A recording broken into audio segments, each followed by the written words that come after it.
আমার প্রায় 2 বছর হয়ে গেল জন্মাষ্টমীর পুজো করা। যখন ছোট ছিলাম তখন মায়ের সাথে সাথে পুজো করতাম। তারপরে বিয়ের পর এই প্রথম 2 বছর হলো আমার পুজোটা।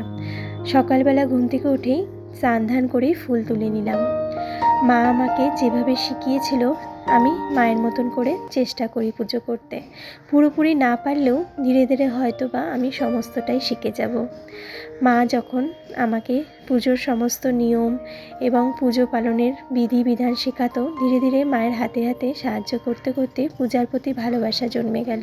ঠাকুরজিকে স্নান ধান করিয়ে এবার এই নতুন জামাগুলো পরিয়ে দেব। তোমরা অবশ্যই কমেন্ট করে জানিও যে আমার ঠাকুরজিকে কেমন লাগছে। আমার কাছে তো ভীষণ ভালো লাগছে। আজকে এই ঠাকুরজিকে সাজিয়ে আমার ভীষণ ভালো লাগলো। এরপর 3 প্রহরে ঠাকুরকে ভোগ নিবেদন করব। প্রথমে সকালে চিরা ভোগ দিলাম, সাথে 5 রকমের ফল আর কিছু মিষ্টি।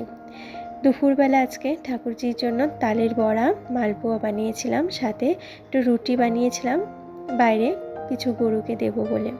কারণ আজকে যেহেতু কৃষ্ণ জন্মাষ্টমী, তাই কৃষ্ণের পছন্দের কিছু জিনিস কিন্তু অবশ্যই করতে হয়।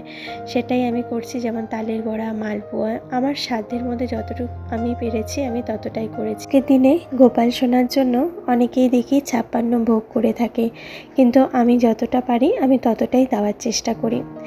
যখন শান বড় হয়ে যাবে তখন চেষ্টা করব আরও সুন্দর করে জন্মাষ্টমী পালন করার।